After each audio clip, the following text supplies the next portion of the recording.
자, 마지막 순서로 다음 주 꼭 챙겨봐야 할 주요 경제 일정 미리 짚어보겠습니다. 먼저 20일 월요일입니다. 제롬 파월 연준 의장이 우리 시간으로 월요일 새벽 조지타운대에서 연설에 나섭니다. 항상 그랬듯이 파월 의장의 발언은 시장에 큰 영향을 미치죠. 앞서 이번 주 파월 의장은 네덜란드에서 열린 외국은행연합회 초청대담에서 금리 인상 가능성은 낮다. 다음 행보는 금리 유지가 적절할 것 같다고 언급하면서 시장을 달랬죠. 그러면서 같은 날 발표된 4월 생산자 물가지수에 대해 뜨겁다기보다는 혼재된 상황이라고 표현했는데요. 다만 이 발언은 지난달 소비자 물가가 발표되기 전에 나온 것이어서 다음 주 파월 의장의 워딩에 미묘한 변화가 있을지 지켜봐야 합니다.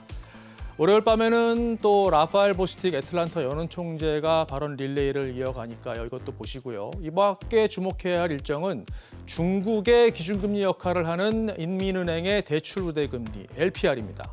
4월엔 5년물 금리가 3.95%, 1년물은 3.45%로 두 달 연속 유지됐는데요. 최근 경기 부양 흐름을 감안할 때 변동이 있을지 지켜봐야겠습니다. 화요일로 넘어가 보실까요? 유로존의 3월 무역 수지 그리고 우리나라의 이번 달 20일까지의 수출입 실적이 예정돼 있는데요. 우리 수출의 경우 앞서 이달 10일까지 전년 대비 16% 넘게 증가한 것으로 집계되면서 기대감을 높였습니다.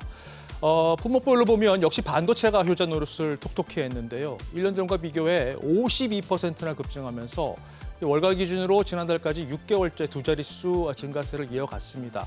이 흐름이 20일까지 이어졌는지 확인하시고요.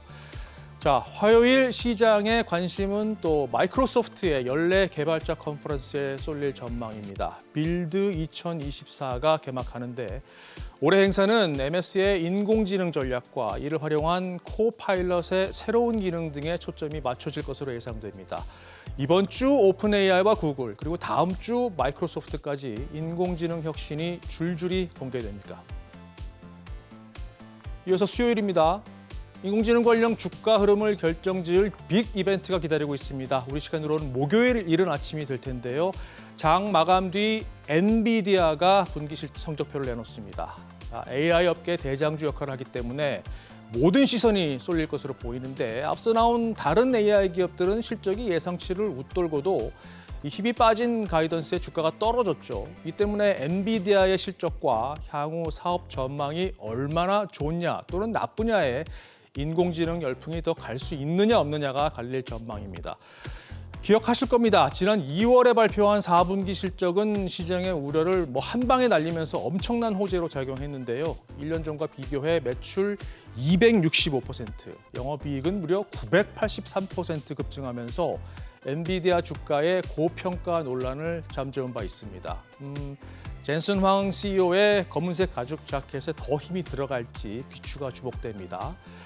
수요일은 또 미 연준 FOMC 의사록도 공개되죠. 역시 우리 시간으로는 목요일 새벽에 나오는데 앞서 기준금리를 유지한 연준 내부 분위기와 인플레이션 상황을 어떻게 판단했는지 꼭 확인하시죠.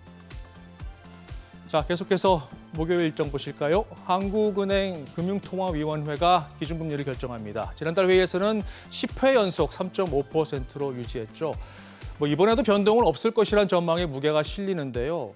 특히 경제 전망 수정치가 관전 포인트입니다. 앞서 2월에는 우리 경제가 올해 2.1% 성장할 것으로 예상했는데 최근 국내외 기관들이 2.5% 이상으로 상향 조정하고 있는 추세여서 한국은행도 올려잡을 것이란 전망이 나옵니다. 해외 일정 중에는 미국 경제 흐름을 알 수 있는 제조업 PMI와 주택 판매 그리고 고용 지표가 체크해야 할 일정입니다. 자, 마지막으로 금요일 일정입니다. 미국 경제에 대한 소비자들의 자신감을 반영하는 미시간대의 소비심리지수가 예정돼 있습니다. 2주 간격으로 예비치와 확정치가 나오는데요. 다음 주에 나오는 건 확정치입니다.